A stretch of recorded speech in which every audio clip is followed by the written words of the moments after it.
Wealth can build you a palace, but it can't put a single friend at the dinner table. It'll buy you 1,000 acres of land, but leave you feeling trapped inside your own skin.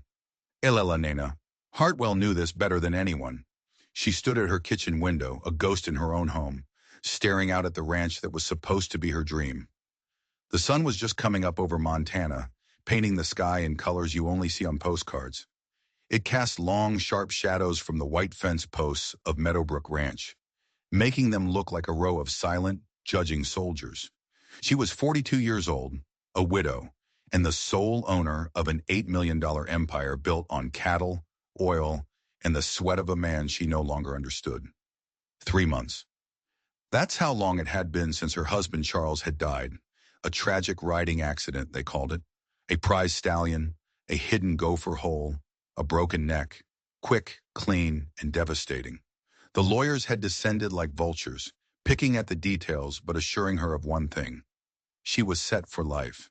But life felt like a sentence. The money couldn't quiet the echo in the hallways. It couldn't fill the cold, empty space in the king-size bed she now swam in. The sprawling land that once felt like freedom now felt like the most beautiful, lonely prison on earth. And that's when she heard it, the crunch of heavy boots on her wooden porch. Eleyanena's heart didn't just skip a beat, it slammed against her ribs like a trapped bird. She wasn't expecting anyone. The closest neighbor was a 5-mile drive away, and deliveries only came on Tuesdays. She was utterly, completely alone. Her hand trembled as she crept to the front door, peering through the delicate lace of the curtains. What she saw made the breath catch in her throat. It was a man, but that word doesn't do him justice. He was a giant, a mountain of a man, so tall he had to duck his head under the porch overhang. His shoulders were wide enough to block out the morning sun, casting the doorway in a sudden, ominous shadow. She couldn't move. She couldn't breathe. All she could do was stare as this impossible figure raised a massive, calloused hand and knocked on her door. The sound boomed through the silent house, and it felt like a countdown to the end of her world. Before we dive into what happened next, I have to ask, where are you watching from? Drop your city or country in the comments below. It's always amazing to see how far these stories travel. And if you're enjoying this so far, make sure you hit that subscribe button, because what's coming next is a twist you won't see coming. Eleyanena's hand was shaking so badly she could barely turn the deadbolt. Every instinct, every primal fear screamed at her to run, to hide, to call the sheriff. But she was Charles Hartwell's widow. She was the owner of Meadowbrook Ranch, and she would not be a coward in her own home.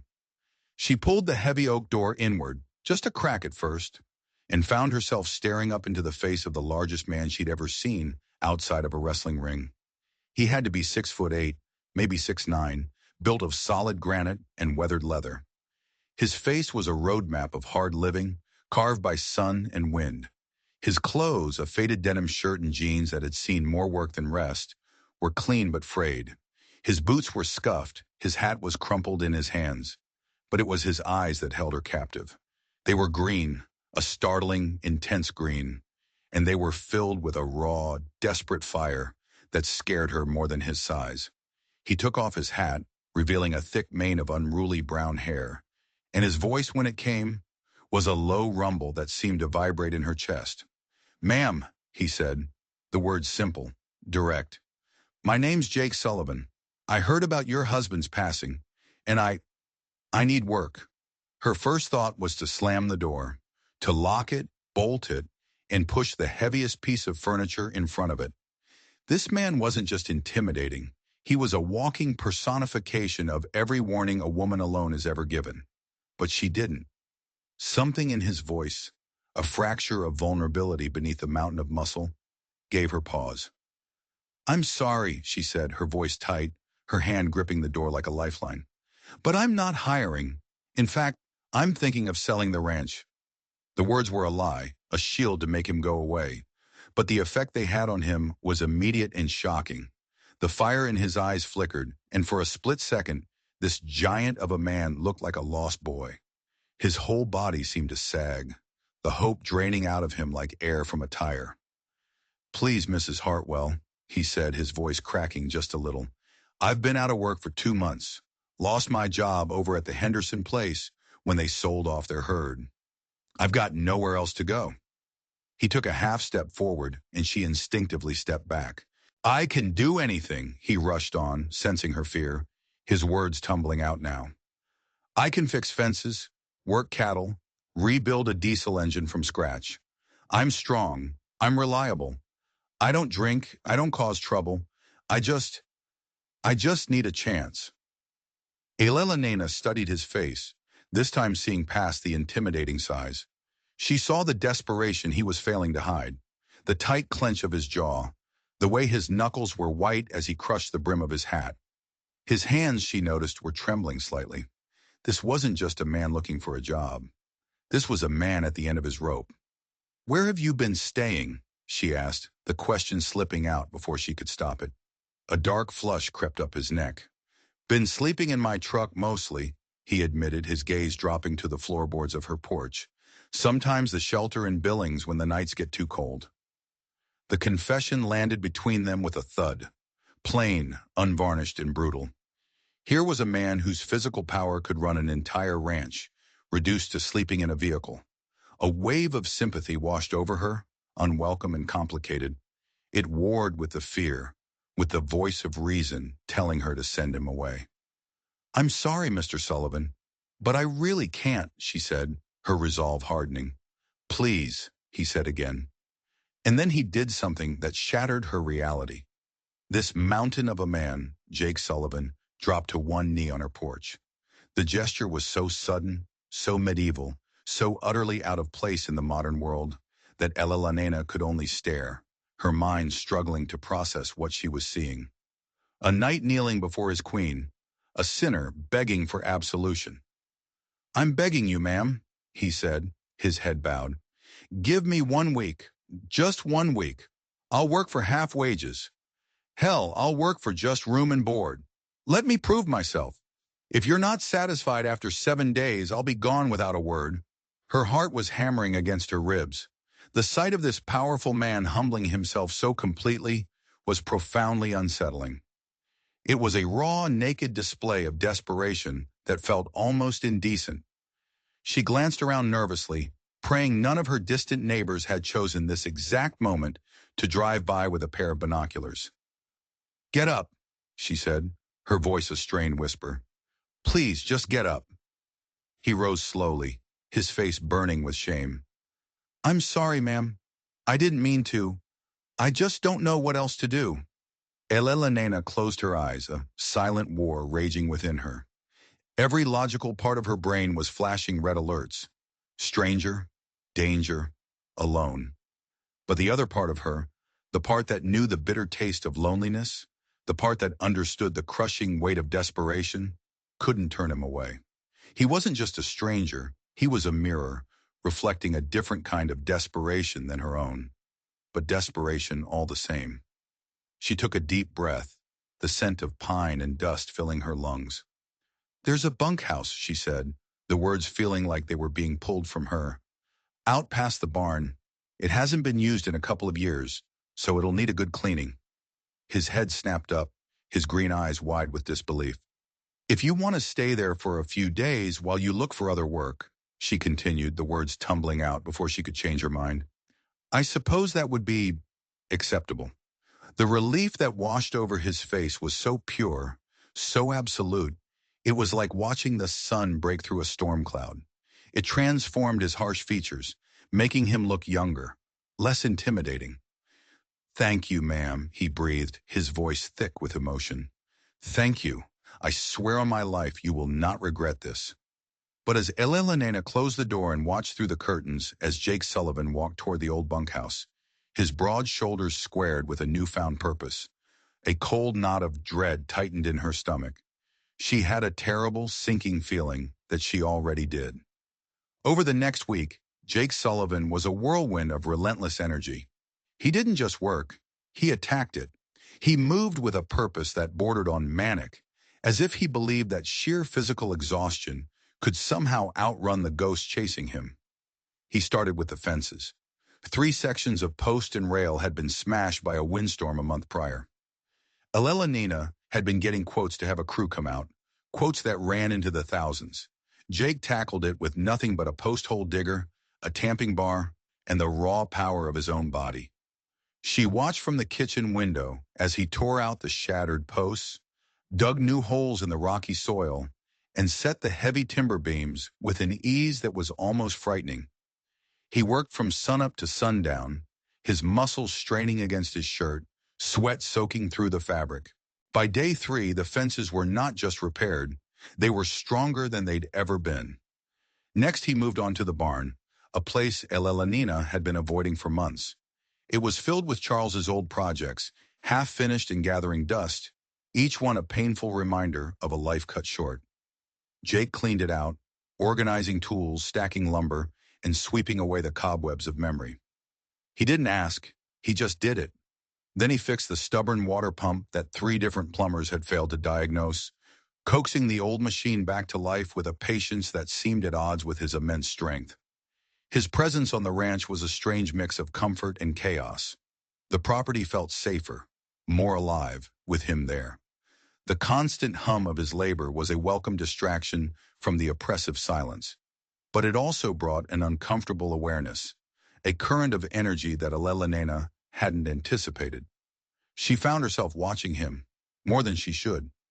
She'd sit at her kitchen table, a stack of invoices in front of her, and find her gaze drifting out the window to where he was working. She was mesmerized by the fluid, efficient way he moved. And when he'd strip off his shirt in the searing afternoon heat, revealing a torso and arms sculpted by a lifetime of hard labor, she would feel a strange, unfamiliar stirring deep inside her. The guilt would follow immediately, sharp and acidic. How could she be having these thoughts? Her husband, the man she had loved, had been dead for only 3 months. His side of the closet was still filled with his clothes. His scent still lingered on his favorite armchair. It felt like a betrayal of the highest order. She was a grieving widow. He was the hired help, a desperate stranger she had taken in out of a moment of weakness. And yet, she couldn't stop looking. On Friday evening, exactly 1 week after he had arrived, there was a knock on her door. It was Jake, hat in hand as always, his face clean scrubbed, but his expression grim. "Mrs. Hartwell," he said, his voice low, "I wanted to thank you again for the week, for the food and the roof over my head. I don't want to overstay my welcome." This was the conversation she had been dreading. The logical part of her knew he had to go. The arrangement was temporary, a band-aid, but the truth was, the thought of the ranch falling silent again, of being truly alone, was terrifying. "Have you found other work?" she asked, her voice more fragile than she intended. His jaw tightened, a muscle flexing in his cheek. "I've put in applications at every ranch within a 50-mile radius. Most won't even give me the time of day once they hear I don't have references from my last job." A flicker of suspicion returned. "Why don't you have references?" He looked down at the tips of his worn boots, clearly uncomfortable. He shifted his massive weight from one foot to the other. "There was an incident," he said, his voice barely a whisper. "Nothing illegal, mind you, but let's just say the rancher's daughter. She took a liking to me, and her father didn't appreciate it."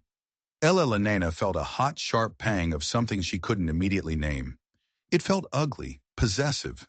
It felt a lot like jealousy. "I see," she said, her tone colder than she meant it to be. "It wasn't what you think," he said quickly, his head snapping up, his green eyes pleading with her to believe him. "She was married. She started making advances, and I turned her down. Politely. But her husband, he found her trying to kiss me in the barn one night. And well, it looked bad. Real bad." "So you were fired for something you didn't do," Elelanena stated, piecing it together. A bitter, humorless laugh escaped his lips. "Story of my life, ma'am. Being this size, people always assume the worst. They think I'm aggressive or dangerous. They think I just take what I want." He looked at her then, a raw vulnerability in his eyes. "But you don't think that, do you?" The question hung in the air, a direct challenge. He was asking if she was like all the others. "No," she found herself saying, surprised by her own conviction. "I don't." The relief that washed over his face was profound. "I was raised to respect women, to work hard and earn my keep. But none of that seems to matter much when you're 6'8" and broke. The pain in his voice resonated with her own loneliness, a different note in the same sad song. In that moment, she made a decision that defied all logic, a decision that would change the course of both their lives forever. "Stay," she said. His head snapped up, his eyes wide. "Ma'am?" "Stay," she repeated, her voice stronger now, filled with a certainty that came from a place deeper than reason. "Stay and work for me. I'll pay you a fair wage. You can live in the bunkhouse. I need the help, and you need the work. It makes sense." For a long moment, Jake just stared at her, as if he couldn't comprehend the words. He searched her face, looking for a trick, a catch. Then, to her absolute astonishment, his eyes filled with tears. He blinked them back furiously, but not before she saw them. "You mean it?" he stammered. "I mean it," she said softly. His shoulders, which always seemed to carry the weight of the world, sagged with relief. And for the first time since he had arrived on her porch, he smiled. It was a genuine, transformative smile, and it lit up his entire face, erasing the harsh lines of worry and desperation. It made him look 10 years younger, and in that moment, Elena's heart did something it hadn't done in a very long time. It fluttered. "Thank you, Mrs. Hartwell," he said, his voice thick with unshed emotion. "I won't let you down, I promise." He turned and walked back toward the bunkhouse, his steps lighter, his posture straighter. But as Elena closed the door, the warmth from his smile faded, replaced by a chilling premonition. The attraction she felt for this man was undeniable, and it was growing stronger with each passing day. She had just invited a hurricane into her quiet, lonely life, and she wasn't sure she had the strength to survive the storm. 2 months passed, and the arrangement between Elena and Jake settled into a strange, unspoken rhythm. He was the silent, powerful force that kept the ranch running, while she was the quiet, steady hand that managed the books. They were two separate celestial bodies, orbiting a shared center of loneliness and grief, close but never touching. During the day, he was a distant figure on the horizon, mending fences, tending to the small herd of cattle she had kept, his tireless work a constant, reassuring presence. In the evenings, their orbits would draw closer. She took to bringing him his dinner, a silent offering left on the porch of the bunkhouse. Sometimes he would be waiting, and they would sit on the worn wooden steps, a respectable distance between them, and talk as the sun bled across the sky. It was in these quiet moments that the layers began to peel back. She learned that Jake had grown up in the foster care system, his parents killed in a head-on collision when he was 12. He'd been shuffled from one home to another, his unusual size making him an object of fear and suspicion.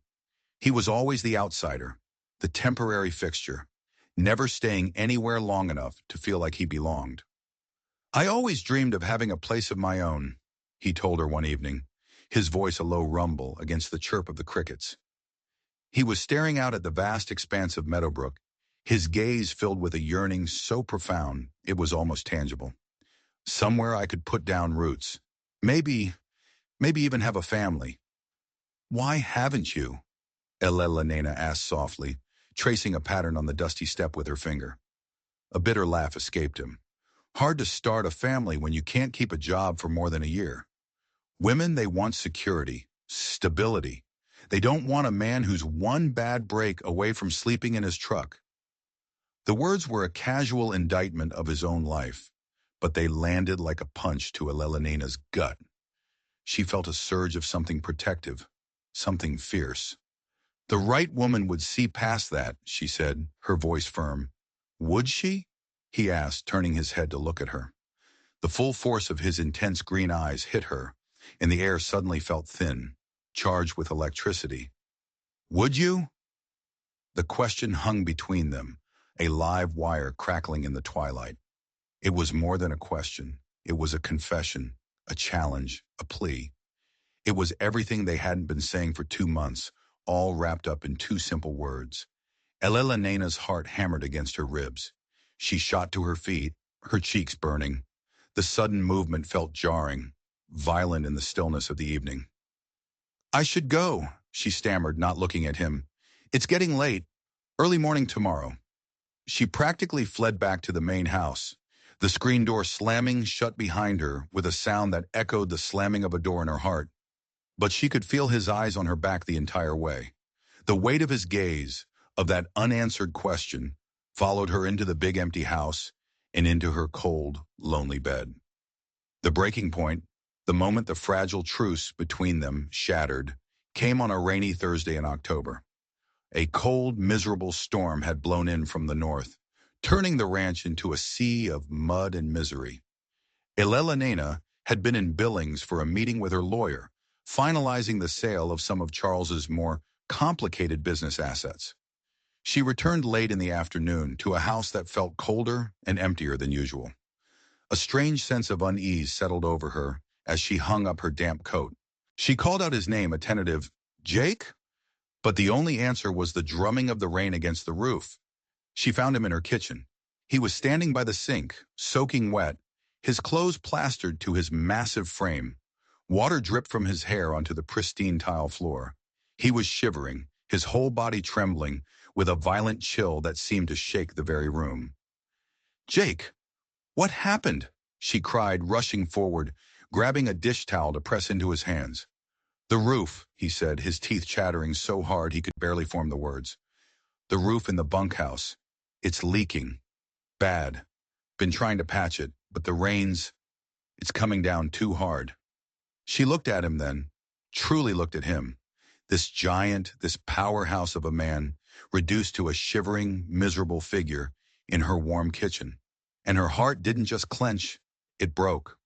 All the walls she had so carefully constructed, all the boundaries she had tried to enforce, crumbled to dust in that instant. "You can't stay out there tonight," she said, her voice firm, leaving no room for argument. "You'll catch pneumonia." I'll be fine," he insisted, but a violent shiver betrayed his words. "No," she said, her tone sharp. She grabbed his arm, and the contact sent a jolt through both of them. His skin was like ice. "You'll stay here. There's a guest room upstairs. It's warm and dry." He hesitated, his eyes locking with hers. "Elena, I don't think that's a good idea." "Why not?" The question came out sharper than she intended, a direct challenge. In that moment, the pretense they had been so carefully maintaining finally, irrevocably shattered. The air between them crackled, the unspoken tension of the past few months igniting into a blaze. "Because," he said, his voice a raw, quiet whisper that was somehow louder than a shout. "I'm in love with you."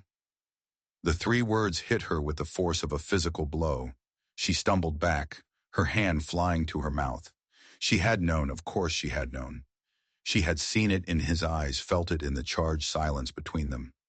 But hearing him say it, hearing the truth given voice, made it terrifyingly real. "Jake, don't," she started, but he cut her off. "I know I shouldn't be," he continued, his voice gaining strength, his shivering forgotten in the heat of his confession. "I know you're my boss. I know you're grieving. I know I'm not in your league, and this is completely, wildly inappropriate. But I can't help it. From the moment you opened that door and looked at me, not with fear, but with something else, I was lost. You're kind and you're beautiful, and you saw something worth saving in a man who had given up on himself." Tears pricked at the corners of her eyes, hot and treacherous. "This can't happen," she whispered, the words a denial of what her own heart was screaming. "Why not?" he challenged, taking a step closer, closing the space between them. "Because you work for me? Because my husband just died? Because of what people will say?" "Yes," she cried, the word torn from her. "All of it." "Let them talk," he said, his voice dropping to a low, intense plea. He was so close now she could feel the heat radiating from his body, could see the storm of emotion in his green eyes. "I don't care about them. I care about you." She backed away until her back hit the cold, hard reality of the kitchen counter. "No, this is wrong." "Is it?" he whispered, his voice soft now, laced with a pain that mirrored her own. "Or are you just afraid?" The accusation struck home, a poisoned dart finding its mark, because it was true. She was terrified, terrified of the gossip, terrified of dishonoring the memory of a man she had once loved. But most of all, she was terrified of the overwhelming, intoxicating intensity of her feelings for this man who was everything Charles hadn't been. He was raw, honest, and real, and he made her feel more alive than she had in a decade. "Please, leave," she whispered, the words tasting like ash in her mouth. The hope in his face died, replaced by a deep, hollow hurt. He nodded slowly, the fight going out of him. "I'll pack my things. I'll be gone in the morning." "No," she said quickly, the thought of him leaving for good causing a panic she couldn't suppress. "Don't leave the ranch. Just go to the guest room. For tonight, we need to maintain our boundaries." But as Jake turned and walked out of her kitchen, leaving a trail of rainwater and heartbreak behind him, Elena knew with a terrible certainty that some boundaries, once crossed, could never be rebuilt. The confession was out, a living thing in the air between them, and nothing would ever be the same. The weeks that followed were a special kind of torture. The ranch, once a refuge, became a battlefield of unspoken desires and stolen glances. Jake threw himself into his work with a ferocious intensity, as if he could physically exhaust the emotions that haunted him. Elena watched him from her windows, her heart a tangled mess of longing, guilt, and propriety. The air between them was thick with words they couldn't say, a constant humming tension that was driving them both slowly mad. And then Patricia arrived. Elena's sister-in-law, Charles's younger sister, blew in on a cloud of expensive perfume and thinly veiled disdain.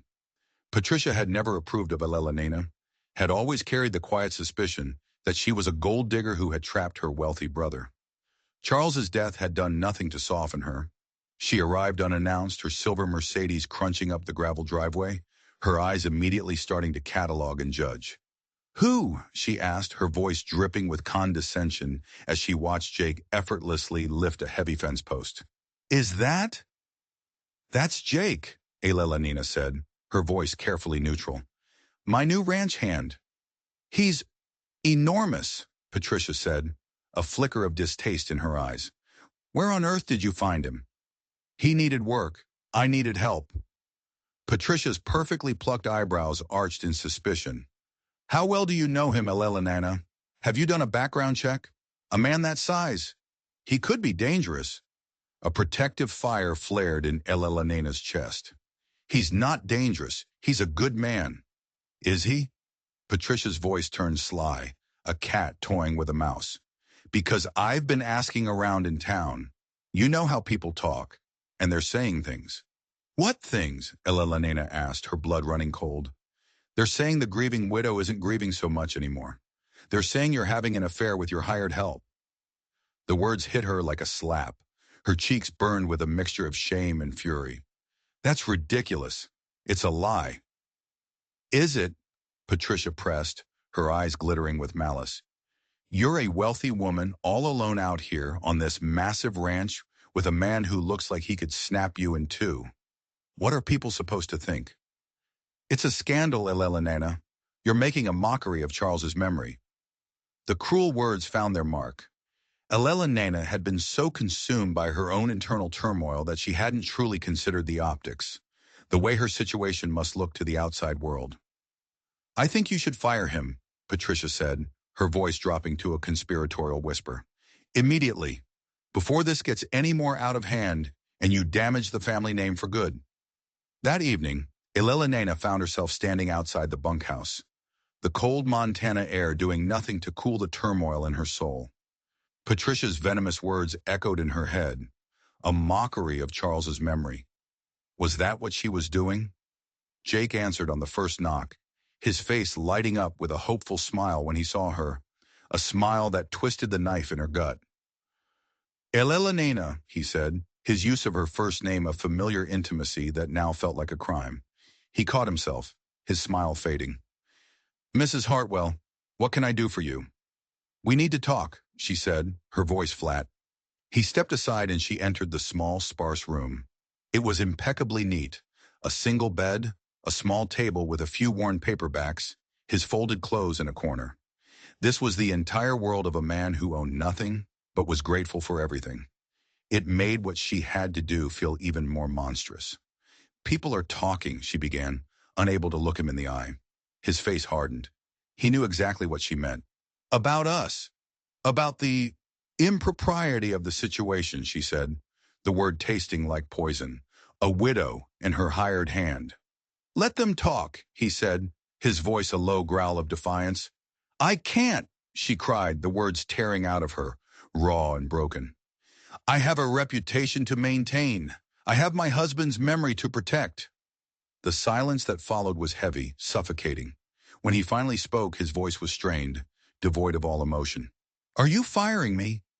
Elena closed her eyes, unable to witness the pain she was about to inflict. I think it would be for the best. The silence stretched, filled with the ghosts of unspoken feelings and shattered hopes. When she finally dared to open her eyes, he was looking at her with such raw, naked hurt that she almost took it all back. I understand, he said quietly. She turned to leave, to flee the wreckage she had created, but his voice stopped her at the door. What if there was another way?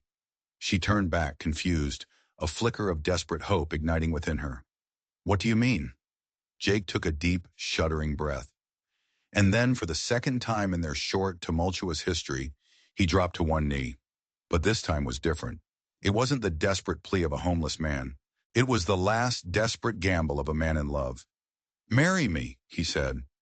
Elena's world stopped spinning. The rain, the gossip, the memory of her dead husband.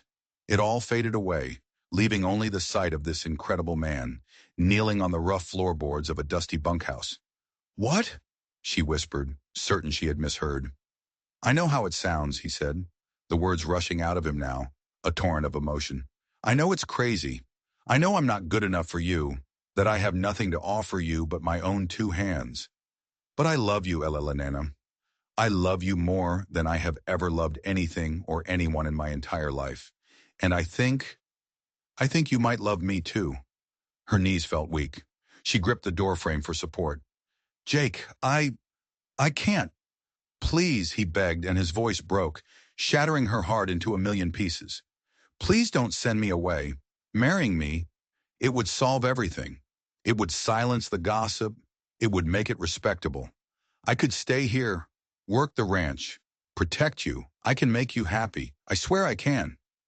He swallowed hard, his cheeks flushing a dark red, and the next words he spoke were a raw, vulnerable confession that hung in the air between them, shocking and deeply intimate. I can even get you pregnant again. The words were a thunderclap in the small room. He was offering her not just his love, not just his protection, but a future, a family, everything she thought she had lost forever.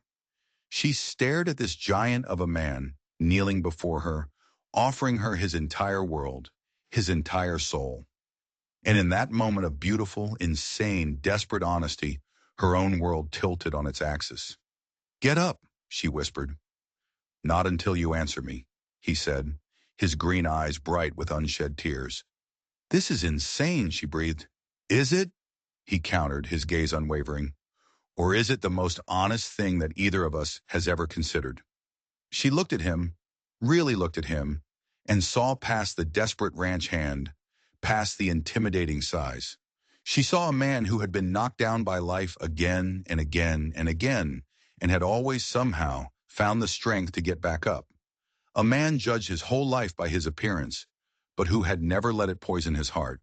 A man who was offering her a love so pure and fierce it terrified her. People will say I'm crazy, she said softly, the words a final, flimsy shield against the tidal wave of her own feelings. Are you? He asked simply. She thought about the crushing loneliness of the past few months. The silent house, the empty bed. She thought about the way Jake had brought this ranch and her own heart back to life. She thought about the way he looked at her, as if she were the only thing that mattered in the entire world, the way he made her feel seen, desired, cherished. A slow smile spread across her face, a real smile, the first one in a long, long time. Maybe, she said, maybe I am. Hope, brilliant and dazzling, exploded across his face. Is that a yes? She looked at the man who had humbled himself for her, who had offered her everything when he had nothing, and she realized that sometimes the greatest love stories don't start with a fairy tale. They start with desperation. They start with two broken people finding a way to be whole together. Yes, she whispered. Jake rose to his feet, and when he pulled her into his arms, crushing her against his powerful chest, Elena felt something she hadn't felt in years. She felt like she was finally coming home. The wedding was a quiet, hurried affair at the courthouse in Billings. There were no flowers, no guests, no fancy white dress, just Elena in a simple blue sundress, Jake in a new suit he'd bought with his saved wages, the first suit he'd ever owned, and a justice of the peace who looked profoundly bored. They both knew that the moment they signed the marriage certificate, they were lighting a fuse. By the time they drove the 2 hours back to the ranch, the explosion of gossip would have already ripped through the county. They were right. The phone started ringing before they even had a chance to take off their coats. It was a symphony of shock and disapproval. Elena's friends called, their voices a mixture of concern and horrified fascination. Had she lost her mind? Was she being coerced? Did she need help? Patricia called 3 times, each conversation more shrill and accusatory than the last. "You've had a complete nervous breakdown," she shrieked during the final explosive call. "To marry a homeless man you've known for 3 months, a man with nothing to his name. People are saying you're unstable, Elena. They're saying he's after your money." Elena looked across her kitchen. Jake was standing at the stove, carefully preparing them dinner, moving with a quiet competence that was the antithesis of the chaos Patricia was describing. He caught her eye and gave her a small, reassuring smile, the same transformative smile that had captured her heart. In that moment, a profound sense of peace settled over her.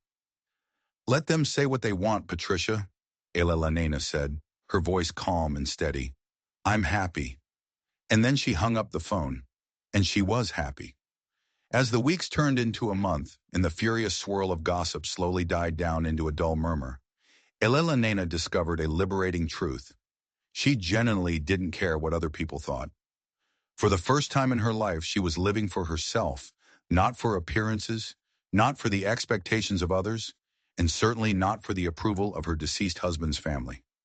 Jake moved into the main house, and the vast, empty rooms were suddenly filled with life. They fit together with a natural ease that amazed her. He was gentle and considerate, a tender giant who treated her not like a fragile piece of glass, but like a precious treasure. He listened to her ideas for the ranch, and his practical, hands-on knowledge was the perfect complement to her business savvy. They weren't just husband and wife. They were partners.